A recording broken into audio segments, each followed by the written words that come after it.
Tani kemi për të mbajtur ngritur gjuhën lart, sepse gjuha është vetë muskull, e lidhur me pjesën e nofullës. Në këtë mënyrë, kur ne e ngrejmë lart këtu, natyrisht ngrihet dhe ajo vetë. Pra nuk ka nevojë.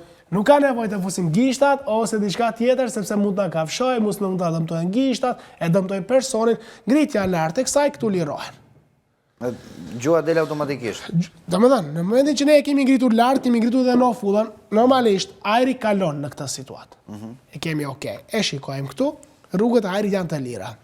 Tani personi, jemi në arrest kardiak, nuk kemi kohë. Brenda 2 minutë që ne duhet të veprojmë, të bëjmë rianimin, shtypjet. Si do bëjnë shtypjet? Një person tek të rriturit, po flasim, pa ndryshe nga moshat e ndryshme që ka ndarje se sa shtypje do të bërë. Këtu e ndajmë ka fazin e kraharorit, po ta shikojmë, e ndajmë në 4 pjesë, dhe dora jonë dominante vetë në qendër. Dominante. Kështu që, thash, në qendër, e lidh grusht me dorën tjetër mirë, duhet lidhur mirë dhe duhet dalë sipër të paktën shpatullat e mia, domethënë do ushtrojnë forcë të tillë. Në rregull, dhe kem një bazament poshtë. Në tavolinë nuk bëhet zakonisht.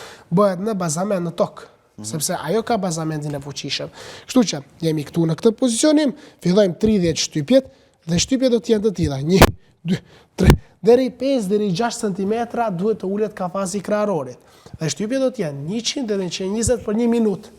Që thot, gati për 1 sekondë 2 shtypje. Në rregull? Kështu që në këtë mënyrë fillojmë. 1, 2, 3, 4, 5, 6, 7, 8, 9, 30. Mas 30 shtypjeve, ne duhet të bëjmë frymshkëmbimin.